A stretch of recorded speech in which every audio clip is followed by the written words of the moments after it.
Hello, everyone. Welcome to the Catching Up with Cope podcast. Cope is the Coalition of Parents in Esports, a 501c3 nonprofit organization that provides programs and scholarships to empower youth, parents, and educators to utilize gaming to build confidence, curiosity, community, and careers. I am your host, Friday, and today I am here with TJ. TJ, thank you so much for being here. I was literally telling you earlier how excited I was to have you. So, just to start things off, tell us who you are and a little bit about what you do in the space right now.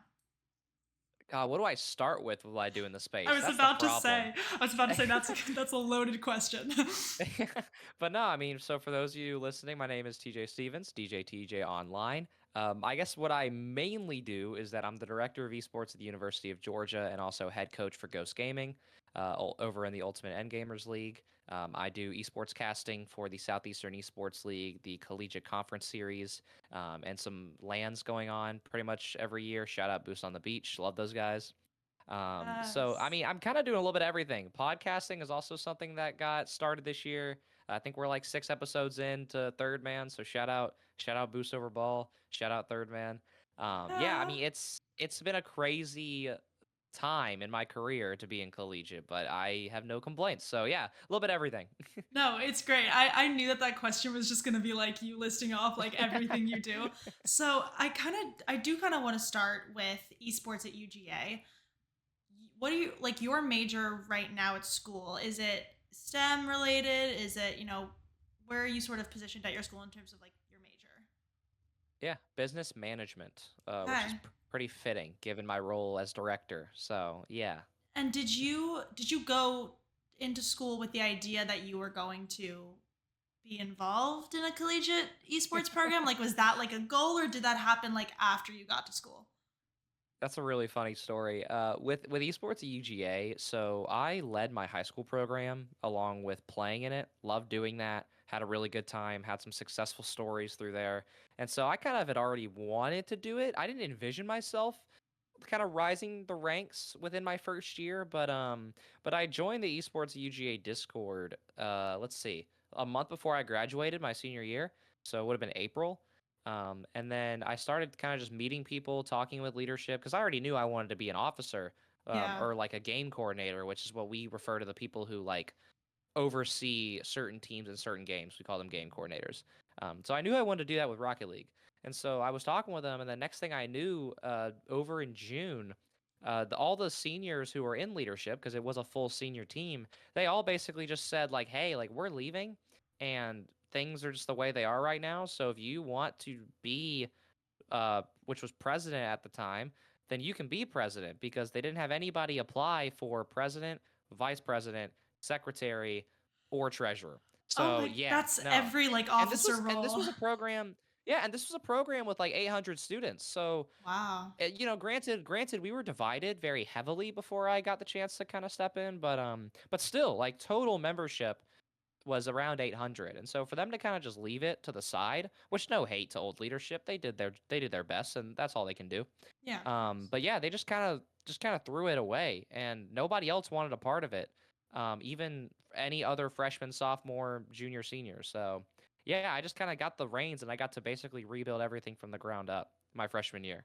Wow. As a freshman, that's insane. Not only is it just impressive in general because, we can get into like what, different programs and clubs look like, their size and, all of the different battles that we have to face, but the fact that you were a freshman too is crazy and you're doing a phenomenal job. So major props to you. Thank you. Um Thank you. so you said that you had played, Rocket League in high school. And you had a pretty big position there in your esports club. When was Rocket League the game for you? Like when did that happen? Yeah, so funny enough, it was Rocket League first, then it was leadership. So I have a very long history of sports in my life, of traditional Okay. sports, Yeah. and through my life, I've always kind of been blessed to naturally have the capability to lead and Mhm. like to be a captain to like for example like I played quarterback in middle school, which is such a dumb example, but it just shows that like from day one I've kind of wanted to be at the forefront of a team. Yeah. Be a leader. And I shout out, yeah, and I credit my mom, my dad for that insanely because my mom's a teacher, and obviously everybody knows what it takes to be a teacher nowadays, and she does an incredible job. and then my dad being a coach in all of my sports teams. So I think my family's always had this precedent of leading and kind of blazing your own path. And so that was always what I wanted to do. And when I joined the Rocket League team my sophomore year, I did not join my freshman year, which is another story that we can get into later if we want. I was captain off rip my sophomore year. And Wow. so from there, I was already playing Rocket League, and that's been the game for me since middle school. It was college football 14 before that. Shout out sports games. But they got bad, so now we're in Rocket League. um, but yeah, so Rocket League was the game all throughout middle school, and then officially started playing competitively sophomore year. Was varsity team captain as a sophomore, and then we made a run to the state finals that year. And that was when I got my first grasp of what esports really was, Mhm. especially Yeah. in the educational space. Because seeing the sponsor support and like it was at a high school, it was at another high school who just had a full esports lab with spectator seats and everything. It was like its own mini arena. So Wow. seeing that really pushed my interest to not only want to continue with Rocket League, but also to look into being a part of esports too. So yeah, so it was Rocket League, and then fast forward my junior senior year, I became president my junior year, and then I kept falling in love because I won 2 state championships and a national title my senior year. Just gonna throw that out there. But all of that together helped me kind of get my foot in the door because of my Mhm. quote unquote prevalence as a player. Yeah. And then that opened the door for me to actually build a career out of it. So yeah, so that was kind of how that started. And then I kind of declined the ability to play scholarship Rocket League to pursue my dreams at UGA, Oh wow. which is a whole other story in itself. I was okay, so I had some other questions, but if you're Yeah. willing to share what your dream at UGA was and or Yeah. is, do tell. Do Yeah. tell a little bit I about mean, that. I didn't see my future being scholarship esports. I Mhm. just didn't think that that life was for me. Mhm. The program that I've talked about a lot is Bruton Parker, who have had a really, really talented Rocket League program, and I was a part of their first recruiting class. Wow. And actually, funny, Coach Stanley, who's a really great mentor in my life and my career, he's the director over there. He actually told me I was the first scholarship offer from Bruton Parker for esports. Oh wow. That's So you know, huge. I was really honored to get the chance to play for them. Yeah. Unfortunately, it just didn't make sense for me. I still keep in touch with all those guys, love them to death, but I just didn't want to be a player. I wanted to do more, and so that was why I wanted to be at UGA because big school, big market. But also, I chose a really, really large hill to climb. And I think that was Yeah. kind of I think that was the dream in itself was the fact that, like, for example, like, let's say that I went to Boise State. That would be a program that would have done really well for me in my career, Mhm. but I would be known for a specific thing Yeah. rather than a trailblazer. And I think Mhm. that's what my career has been, if I had to Yeah. put a word in it. So yeah, so seeing that it was kind of like open season over at UGA, and now I've gotten to build a pretty notable program and also chase my career with the resources at a D1 university. Um, it just made more sense for me, and so that's Yeah. how I ended up here. Yeah, that's awesome. I mean, I think it's great that you knew that like, that's I mean, it's a huge honor and opportunity to have a Yeah, scholarship to play, but at the same time you knew that, your path was going to look a little bit different than that, and I think it's important that like, there are a lot of opportunities that we might get in life, but, if it's not really what you want, that's okay. And you can follow what you yeah, want to do, which is exactly what you did. And so I want to sort of go back a tiny bit. So because you had experience playing on a team in Rocket League, you were on varsity, you had, you were all involved.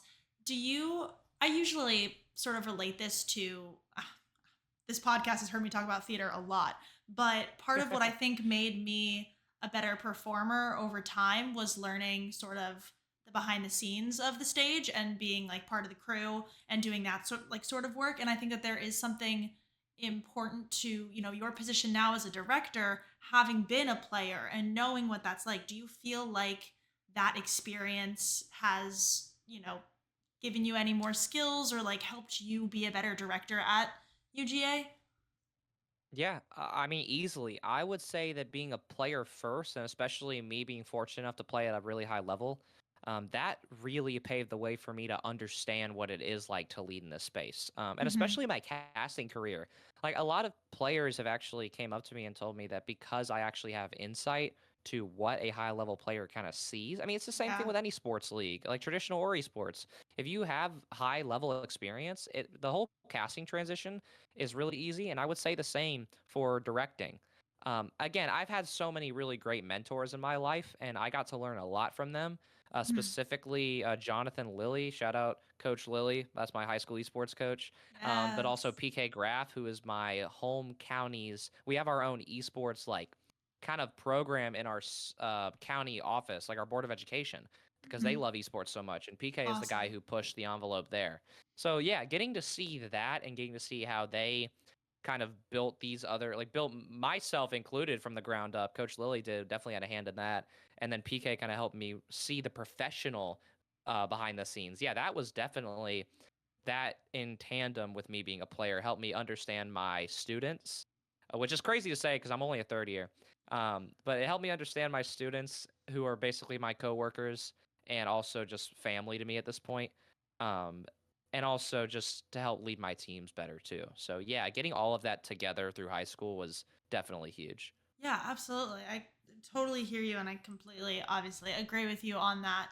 I also think, you had brought up casting and being a better caster because you were a player and because you had insights from playing the game. What This is not even the track that I was going to go on in my brain, but I need to know. So like what inspired you to start casting? And I know a lot of people sometimes get like I know some people who have shied away from it because they're afraid of like public speaking and stuff on that lines. What was that like for you, like confidence wise, and like what drove you to start casting in the first place, having come from being a player already? Yeah, I mean, again, God bless that the way I was brought up, I just have never been scared to be a public speaker of any kind. Love. Yeah. And which I hate saying because that's so much easier said than done, but that was just something that came more naturally to me. And so casting had always been a dream just because that's such a fun position. Like of all the jobs that are fun, casting is a very fun job. Yeah. So of course, like as a dream job, it's definitely been there my whole life. And so that I've obviously been motivated, but I didn't have the platform to stand on to really get started. And being a high school student, there's really not a lot of opportunities for you to get involved at all because everything is normally so streamlined by like HSCL or Play VS, or if you're in another, like for example, if you're in North Carolina, like Vessel, there's an Yeah. extreme amount of money in Vessel to where you could be even a college student. Like even myself, I've only gotten to cast Vessel for one season ever, Wow. and I feel like I'm a quote unquote like established caster in the Yeah. space. Yeah, yeah, of course. So it's it's very hard as a high schooler. So once I got into college and actually saw there was a channel for it, through like mainly regional collegiate leagues because it's mostly volunteer ran stuff like that. Mhm. And so seeing that, and again, I go to my mentors all the time because I've just had so many. Mr. Bepic, who is a very very good Rocket League caster, he actually got me involved in my first casting gig, my first paid gig, through the Southeastern Yes. Esports League, and they took a chance on me. And ever since I started my very first week with them, my casting career blew up from there. So Awesome. I had gotten practice in just through UGA teams and casting that, and also friends of mine who were on other schools' teams. I just would volunteer to cast their games, and then just by kind of making connections within the collegiate scene because everybody's so close and connected there, Yeah. that gave me the chance. And SEL took a chance on me, and it paid off really well. And I'm hosting I SEL this year, so Yes. yeah, no I mean, complaints there. I'm so glad that they took a chance on you because you are a phenomenal caster and a and a great public speaker. I think, a lot of the times it really is those people in your life that allow you to just to try and, because you never know what's going to happen. And like for you, it's like that's how your casting career sort of blew up and having, those mentors be like, yeah, let's do this. Like you got this. Like let's see how it goes and it can work out really well. And you had said, obviously, that you've always been like a natural public speaker. So you actually did a TED talk about esports, and it was like, worked hand in hand with UGA. So, like, can you talk about, how that even came to be, and like, because that's a huge thing. I think when I saw that, and I was like, oh my god, like, an esports TED Talk by TJ. Like, this is the collegiate need. Like, we need, like, this is it. So, like, what was that like for you? And, especially just knowing the impact that I think I hope that TED Talk and like that, what I'm saying, that reach made on students like myself. Yeah. Um, Funny enough, I go back and forth on my TikTok because it was so the way that the UGA TEDx event works is that like it's pretty like it's cutthroat. I mean, we're talking TED Talks. Like it is a major market, UGA. Again, this is why I went to UGA. It's a big market, a lot of exposure. Yeah. And that's another team that saw my application, which was mainly I was going to talk about just esports at UGA. But then through talking with the team after they decided that, I mean, again, to take a chance on me, once they saw that and then decided to take that leap and put me in the speaker slot, then we started talking about my story, and we thought that was more impactful.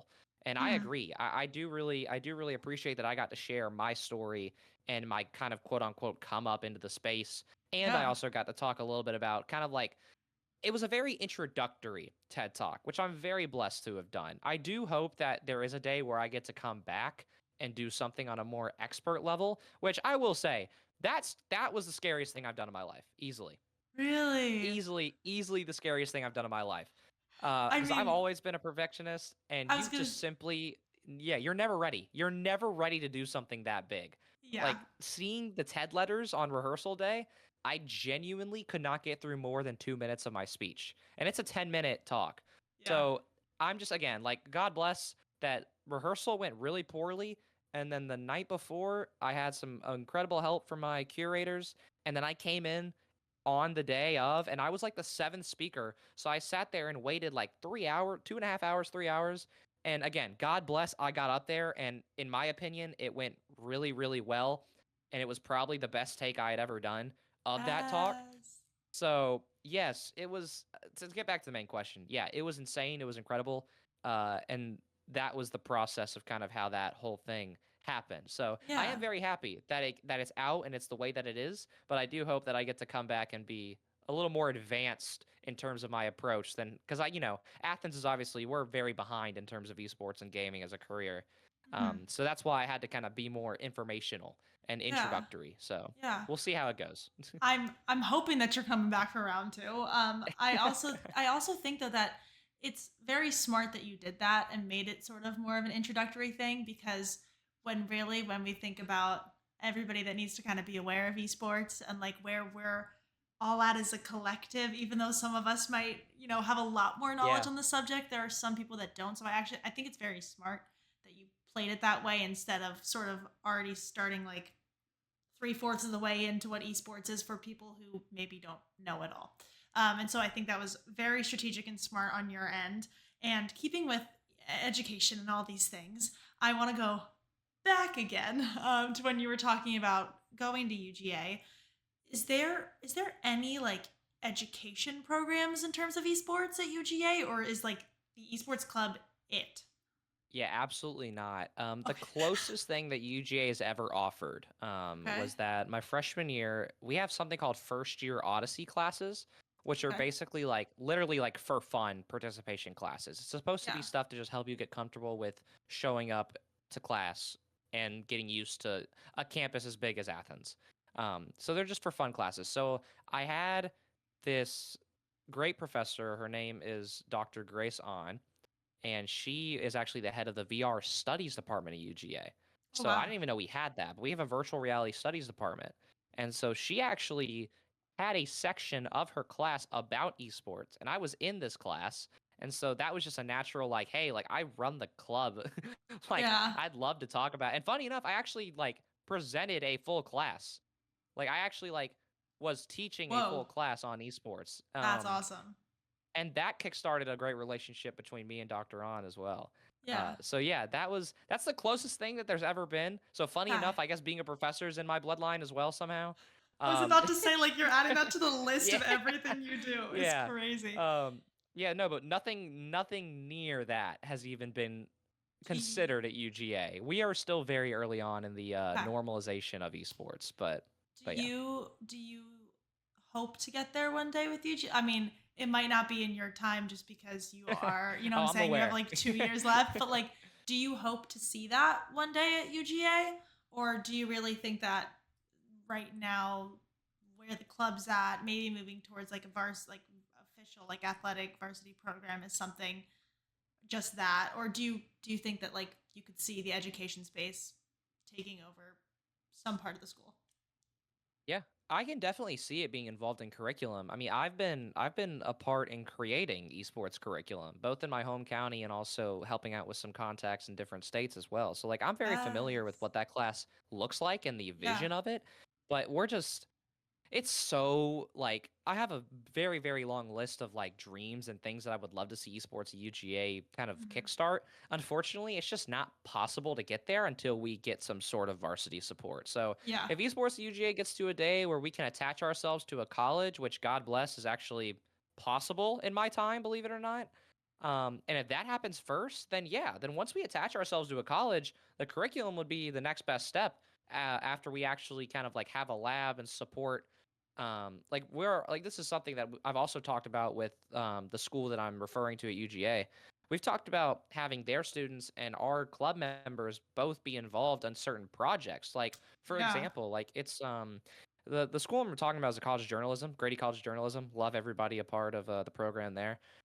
Obviously they have sports journalism, there's Yeah. sports media in there, there's a lot of actual like radio broadcasting, and so that goes hand in hand with what I'm doing and what esports at UGA is doing. So Yep. that's just an idea that's already been like thrown out there. So there's a world where, funny enough, we might actually have a class before we have varsity support. But I would Yeah. imagine that if it's actually going to pass between UGA's board, we're going to Mhm. have to be a varsity sport or at Yeah. least receive some sort of varsity level support Mhm. before we get there. But it Yeah. looks good. It's possible.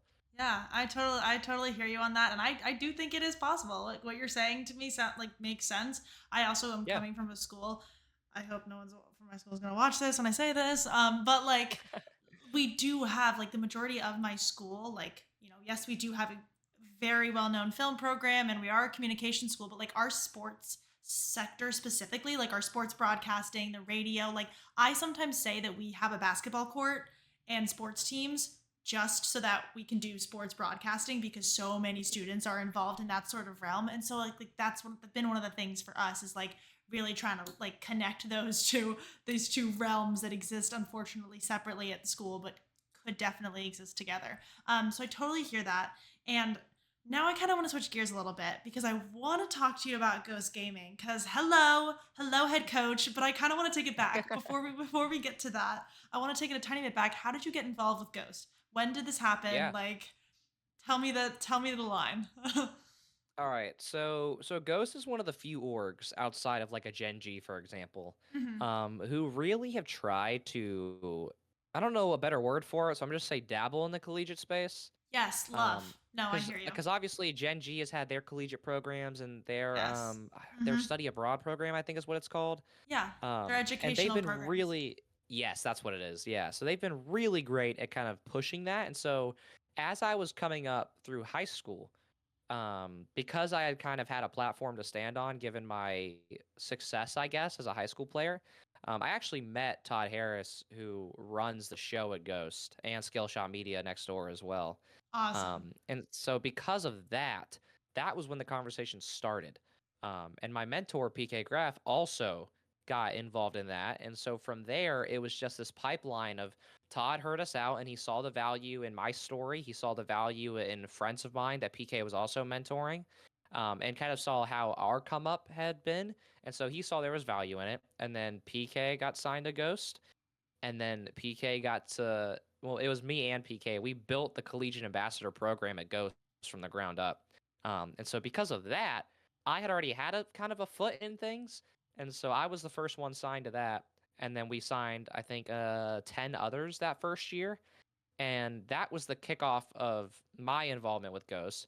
And then Awesome. after my first semester in the program, I became lead ambassador. And then that set the stage for me to really accelerate into Ghost management, which is where I'm at now.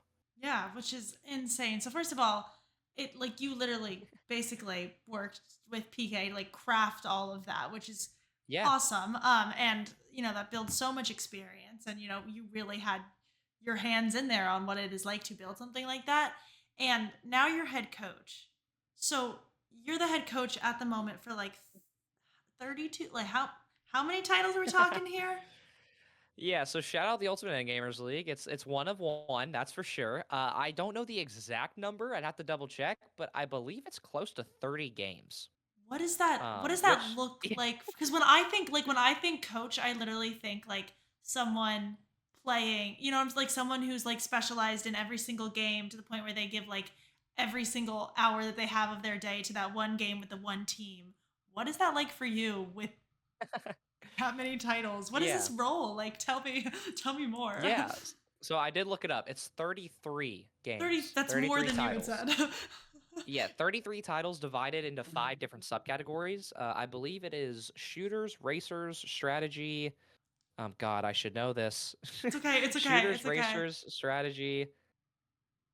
I'm losing it. Oh, It's okay. sports There you go. and fighters. Wow, you killed that. Yeah, I don't think I already said that. Yeah.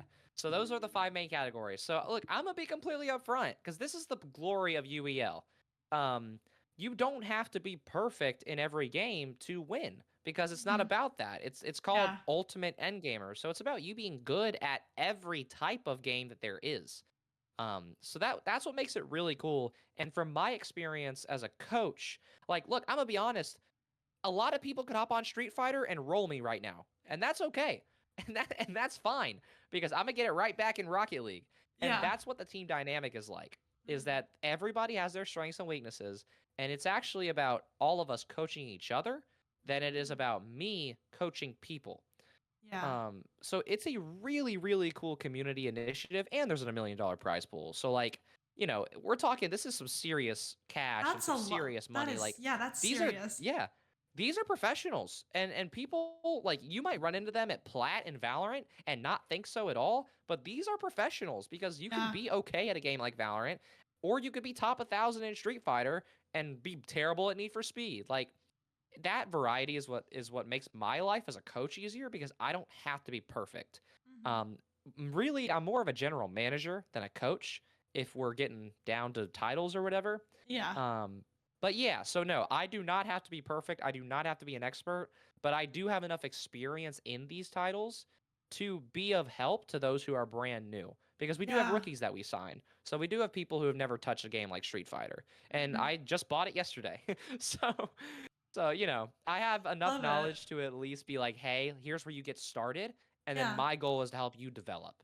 Yeah. I mean, I think that's so important. And I really think that goes back to everything that you've done with esports at UGA because, like, that is, working with people and who are getting into the space at whatever level that they're at is all we're always going to run into that. And so I think, that being something that you are very good at, like, we see that, it's like I can absolutely tell that this Yeah. is like one of those things that you just kick butt at. Almost said a curse word, but I caught myself. Don't have to edit that out. But I think that's awesome. And, you're absolutely killing it. Having gone from, stepping in as an ambassador, then to becoming lead ambassador, and then now you're this head coach. Like it's so incredible. And I think that there's something special too when you found an organization such as Ghost that you see their mission, you believe in their mission, like their values align with yours to where you are like it's the same as like elevating like through a company. Like people really sometimes stay Yeah, with literally, it's a companies. pipeline. Yeah. Exactly. Like when you believe in that sort of stuff and you keep working your way up, it's like that means that they're doing something right, and you align with them and their mission, which I think is great. Says a lot about Ghost. We love Ghost here. Yep. I know we know some people in Yep. Ghost, so which is awesome. So incredible work. I want to talk a little before I get into just some general questions. I do want to talk a little bit about DreamHack Atlanta. Yeah. Hello. Hello, this is huge because I was at DreamHack. Yeah. DreamHack Dallas was my first DreamHack. Incredible experience, right? The collegiate, there wasn't much going on there, like college esports news. We had, Tom and I were there doing the thing, right? But Shout out like, Tom. Shout out Tom. right, love Tom. But like, we had like a panel and it was, that was real. There was a meetup, but that was really it. You are running a whole event. You are running a whole event. How did this happen? How are you feeling? Like what's the logistics? Like what can we Yeah. expect? They don't tell you that in order to survive in collegiate esports, you have to learn magic. That's pretty much what this is. No, I have a really really great best friend. He's the vice president of esports at Georgia Tech. We both actually went to high school together during our Awesome. That's so esports cool. runs. He was involved in management with the program with me, and then he transferred to actually go kickstart his own program at another high Oh, school. okay. His junior year, because he's a year younger than me. Got it. Um, so yeah, so that guy is DJ Frat. Yes, that is his name, and yes, he is my dog. So it's DJ TJ and DJ. So that's another, yeah. Oh, We're both under PK's wing, so he obviously has a miserable job trying to distinguish between us. No, but DJ's love it. incredible. He is more of a businessman than I am, even though I'm a Mm. business major, which is really funny.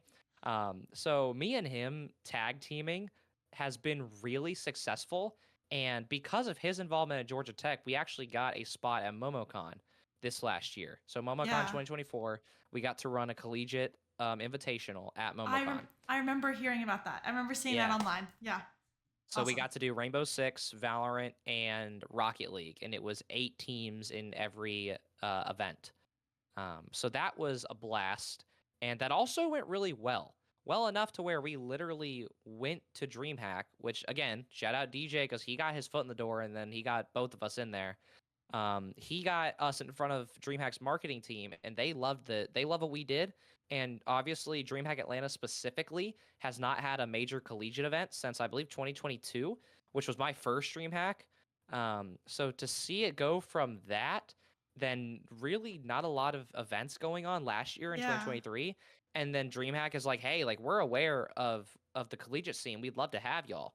And so based off of me and DJ's track record of not only event running but our individual careers as well, they wanted to again take a chance on these two 20-year-olds who I would like to think know what we're doing. So Yeah. yeah, so the DreamHack Atlanta Collegiate Invitational, that's the name of the event. I actually just announced that I'm going to be hosting the event today, so Oh, that's going to be awesome. well, Yeah, congratulations. that That's that awesome. went out. Yeah, that literally went out an hour ago. So right before Yes. we started this, so That's that's awesome. going to be really fun. Obviously, I'm going to be a director of the event. Me and DJ are co-directing. So yeah, I would expect it to be one of the best collegiate events that you've seen at a DreamHack ever, and I am going to Oh, stand on that. We have some definitely. extremely talented teams who are going to be there. I believe both Valorant and Overwatch. I think the lowest ranked team out of the 8, respectively, in each is like 40. So these are some of the best in the nation, and Wow. I think the highest we have is I think we have Blinn is number 2 or number 3, Wow. and Wow. they're going to be there. Oh, this is gonna Yeah. be. So just This is so for huge. reference, like this is not a student ran event. Like this is some real stuff that we're doing. Whoa. And it will be my first ever gig, quote unquote, at a major convention other than MomoCon. But yeah, to be Incredible. a DreamHack Atlanta is a dream, no pun intended. And a major shout out to the marketing team. Shout out Joe for getting us in there. She's the goat. She actually helps run the DreamHack socials. She's incredible. Awesome. Um, and also Lindsay as well, who's also Ugh, on the love DreamHack. She's Lindsay. obviously incredible. No, Yeah, she she's has been a amazing. major advocate. She's been a huge Phenomenal. ally. Yeah. So Oh, so shout out both of 1,000%. them. They were absolutely integral to us even getting the chance to run this event, let alone us getting to I think we get to support almost like 300 3-day passes if you're including all of the players, staff, casters, TOs. And the greatest part about that is that it's almost entirely students who are involved too. I think the only aspect that isn't students is our casting team, but we Yeah. still have, I think, 4 casters out of like the 12 who are students. So it's Wow. incredible. And I think this is going to be an event that I hope people will look at and say, hey, like they're two 20-year-olds, but look at the collegiate, like look at what we're building and look at what students can do. That's what I'm Yeah. hoping this event stands for. I think that event is going to do just that. I think it's going to be incredible. I'm so excited. And, I love that you and DJ work so well together that, like, even though you said you're a business management major, but like he really does handle the business side of things. I think having someone like that you can bounce off with and really sort of get the ground like running on events like this is like honestly, like that collaboration is a huge part of the industry today. And I say industry, I also mean like the creative industries as a whole. Like that Yeah. collaboration is so integral. And I think what I'm seeing more is people sort of recognizing collegiate as being this like stepping stone and something that is actually like an integral part of this esports industry and the ecosystem. A lot more, I guess maybe, and maybe it's because I've gotten further involved, but like it at first when I started telling people I was involved with collegiate esports, they were just like, "Oh, like cool, like what is that?" But nowadays I'm seeing people being like, "No way, really?" And so like what does it mean Yeah. to you to have this large collegiate event at DreamHack? Like this is one of those moments where people are going to see collegiate. They're going to see us. Like we are seen. Like that's I can't stop emphasizing that. What does that mean to you and to other students? Yeah, for lack of a better word, I'm gonna be absolutely geeked that weekend. Like it is going to be incredible. Yeah. Because this is the culmination of like I said this with my TED Talk, and I'm really blessed that I get to keep one upping myself. But I thought that the TED Talk was the culmination of my career as a sophomore getting to do that. But this really, really feels like everything that I've ever learned and gotten to be a part of all coming together into one event. Because like Yeah. obviously DJ has gotten to work business and he can have that because what I get to do is that I have now gotten to pull my network. Obviously, Twitter has been a massive resource. The collegiate esports community. I don't know why of all platforms that's our thing, but like being involved in the Twitter scene, that made this extremely easy because I not only got to pull every living team from Twitter, but also getting to pull every caster, TO, and even potentially, we'll see how things go in the next few weeks, but even potentially some partners there. Wow. So the fact that I got to do all of that, not only on Twitter, but through my own network as well, this again, like this feels like myself in form of an event. Mhm. Which sounds crazy egotistical, but like for it's all heart for me. Yeah. So like I don't do this to get paid. Me and DJ are not getting paid, and we're doing this whole thing. The really great part is that nobody's getting paid. We're doing is covering tickets. So There you not go. only me and DJ, but for every single student and even some adults and staff who are involved, this is all out of the love of collegiate. And again, I hope that this is a hallmark for where we stand in terms of the development of the space. So this feels like the culmination of a lot, and there's a lot of pressure riding on that. But again, it's also just going to be so much fun. And I'm glad that I get to be hosting the event instead of just being like behind the scenes in every capacity because I do get to have fun and I Yeah. do get to be loud. I do get to be obnoxious and I do get to be in front of the camera a little bit. Yeah. So yeah, it's every aspect of this field that I've learned coming together. Absolutely. And I love that you said that this event like is you. If you were an event, this is Yeah. it because like you said like it is the heart. And if there's something that I've learned from talking about you, it's the love and the passion for collegiate and everything that you've told me from about your journey like this is the heart. And that's why I think that's you can absolutely say that like it's not egotistical or anything like that. Like this event is you. You are this event. But I do want to ask a couple just like questions about you and your journey specifically. Do you feel like with all of this craziness and all of the esports, because there is an element of making some sort of esports a career or some sort of aspect of management, but then also being a player and enjoying games, have you ever experienced burnout when it comes to gaming or esports or the industry? Yeah, so good and bad, right? So the good thing is that my career has accelerated at a rate that I would say has been godforsaken. Like I'm extremely lucky to be at the place that I'm at within 2.5 years, pretty much. But yeah, no, it is a lot. Um, and this also kind of goes with UEL.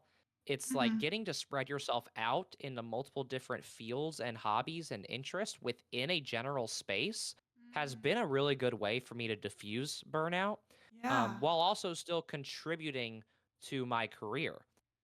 Because I'm at the point where some people know me as a speaker, some people know me as a player, some people know me as a caster.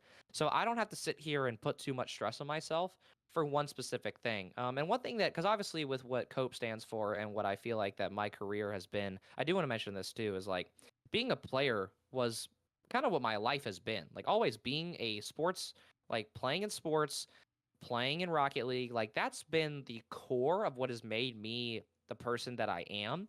And so that was actually a big internal conflict for me my sophomore year was that things kept on accelerating. I got my first casting gig. I started traveling and casting. And all of this became so much to where I'm at the point in my career where I can't do it all. And that's Hmm. okay. A Swiss Army knife doesn't have every function, right? So I did have to take a step back from being a player, and this was a decision that I sat down with my team and talked about in August of this year. Was that like, look, like I love playing, and it's what has made me myself, and that's where all my love for collegiate came from, was being a competitor.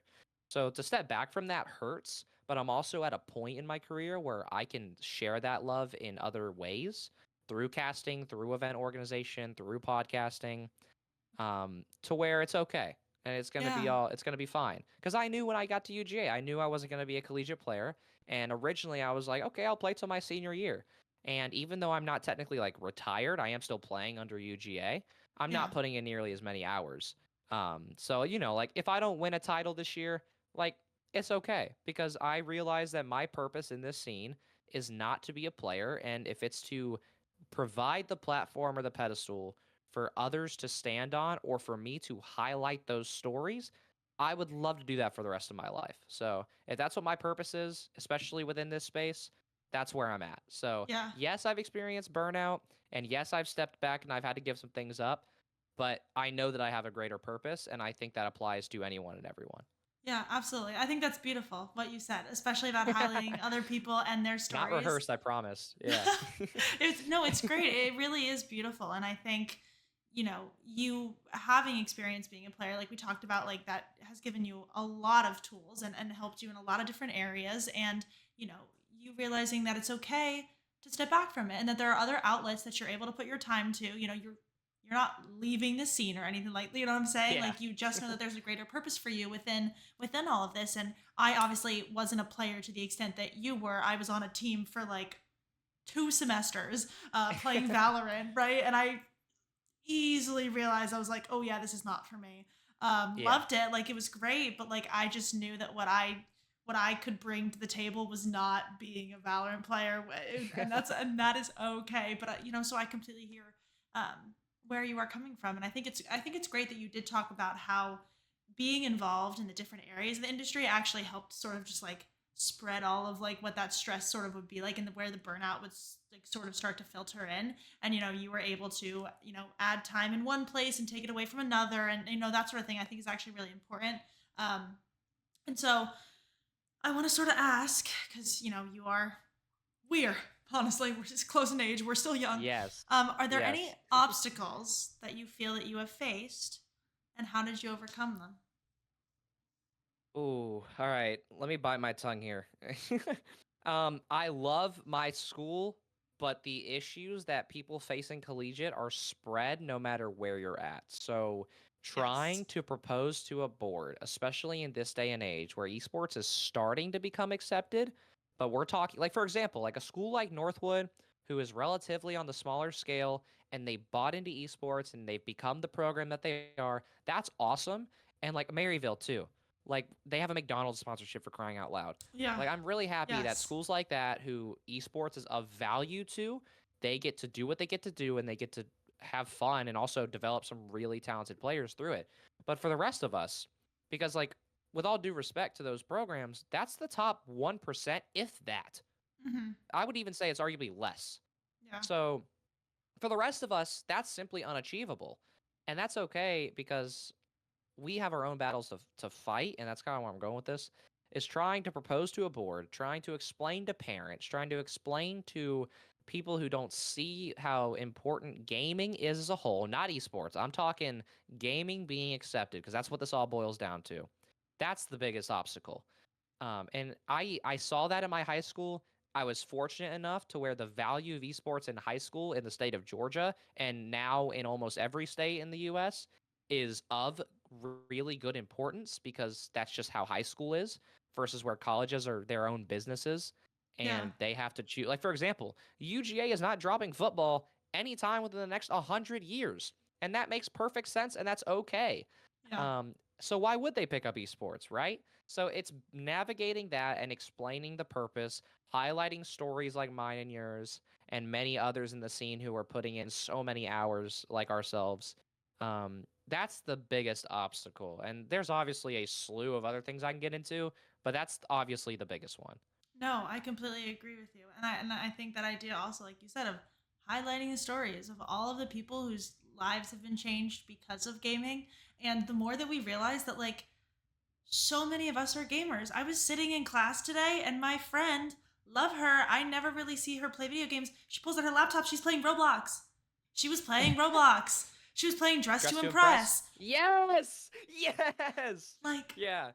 so many people are gamers. We just like, it still is jumping that hurdle of getting Yeah. people to see it the same way that we sort of see it and understand it. And so I'm right there with you. And like you had said, like all these colleges are at different levels and having these same sorts of issues. We're battling those same sorts of fights, and I'm obviously both of us, I think, are very hopeful that we're gonna get where we want to get one day. And I believe we can do it. Hopefully. I normally do like a little hot seat section, switching Okay. gears, where I ask you some absolutely wild, insane questions that are not crazy at all. So, Okay. really, really quickly to kind of wrap things up, do you believe that pineapple belongs on pizza? No. Okay, quick and easy. I'm just gonna stand. I'm gonna stand on it. Have No. you I'm tried ready. it? Have you tried it? Yes. Okay, Yes. cool. Some I'm a people. part of the rare minority who actually tries things before talking on it. I mean, look, Speak I'm on not it. saying it's bad, but no, it doesn't belong there. Heard. That's a very good. The emphasis on the idea of it belonging on there is good. So you're on a deserted island. You can only bring three things. What do you bring? It could be anything. Anything. Ooh. Okay. Wow. I feel like I should already know this. Give me a flare. Give me Okay. flares. Okay. Give me. As much as I want to say like a certain person, like shout out my girlfriend or my family, love them all to death. I mean, But you like can't like totally. you can't eat for two on a deserted island, so Ooh. I'm gonna have to ball out by myself. So like give me like a megaphone or something, something Okay. loud, Okay. and then give me. You know what? Since it's anything, give me like a magic lamp. Why not? Let's think out of the box. Oh, I love it. No, I love it. That's some answers that I have not heard. I love it. We are I'll take thinking it. outside the box. If you could find a way to turn any game into an e-sport, what would it be and why? Ooh.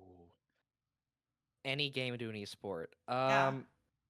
You know what? Just because we're on hot seat, give me Dress to Impress. Why Yeah. not? Let's make it. Why not? Let's make it competitive. I'll cast it. I'll be there. Why not? You know what? You just gave me a great idea. Can You we know what? That might be the please? next tweet. That might be the Can next we tweet. please? Is I've that been this might be a DJ TJX Friday Twitch Dress to Impress Invitational. I am so I am Wait a minute.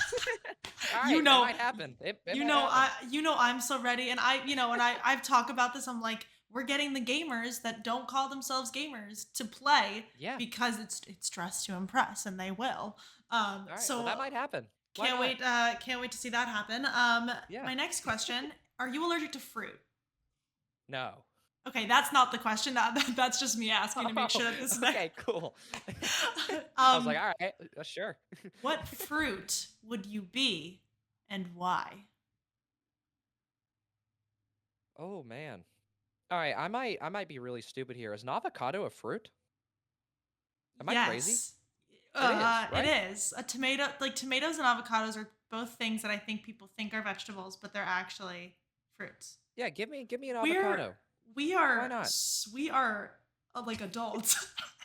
Hey, I'm still Avocado. 20. I'm still 20. I'm not there yet. I hope. I just turned 22. We're not Okay. we're definitely not there yet. We're definitely not there, right? Avocados are fruits. You're good. Good I like that. Okay. And then my last question. Super crazy. Favorite video game and then your favorite esport. It can be the same thing, it can be different things. I might know the answer, but I might not. You know what? I actually think I might throw you for a loop here. It's Do NCAA it. football 14. It's Oh. it's NCAA football 14. Okay. That was the first game that I actually had love in my heart for. Like this I is love this that. is gonna sound crazy, but I like having story-based games, Mhm. which people wouldn't consider sports games that, but like franchise modes and dynasties, like kind of like for example, like people are re-experiencing that with EA. I think now it's called College Football 25. Yeah. It's not NCAA anymore. So now seeing people talk about how they're like oh my wide receiver like this Dark Wavius Darnell Jackson or whatever, like some random like crazy name, and some guy Yeah. that doesn't exist at all. Like people forming those relationships is exactly what I was doing in 2013 with Mhm. NCAA football 14 as a child. That was like Yeah. my imagination in one game.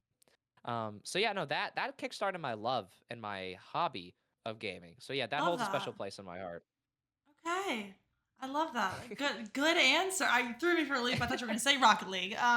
But granted, No, a I lot of can't. No, I was it's going to love say hate. It's love a, hate with Rocket League. it's with those games with these titles, it's usually a love hate, so I was like sometimes I Yep. expect people to say it and then I'm like maybe they won't, so I totally hear you. Well, thank you so much for being here, TJ. This conversation was like it was so incredible, especially obviously as someone who is in collegiate, like here I could hear you talk about this stuff forever. So thank you so much for being here. Where can people find you on social media? Yeah, I believe if you, funny enough, and again, not trying to sound egotistical, I think if you look up TJ Stevens, I think I pop up first. So, Oh, so phenomenal. I think my Twitter pops up first. That's DJTJRL, and that's also my handle on YouTube. On Instagram, it is ghost_DJTJ. But again, I think if you look my name up, just TJ Stevens, I think you'll find me. Also on YouTube, you'll find my TED Talk. It's at 1.6K views. We're gonna try and Oh, keep bumping it okay. up as we Oh, go. So guys, we're yeah. bumping it up. So Yeah. that's yeah, DJ TJ is the handle for just about everything. Yes. Well, thank you so much again for being here. All of TJ's socials, everyone, will be linked below in the description, as well as all of the Cope social media. So you can find us on Twitter at CopeGG, as well as here on YouTube, because there's more podcast content coming up. So make sure to follow us so you can stay up to date with all of the latest news. Thank you so much again for being here, TJ, and I will see you all in the next episode. Bye.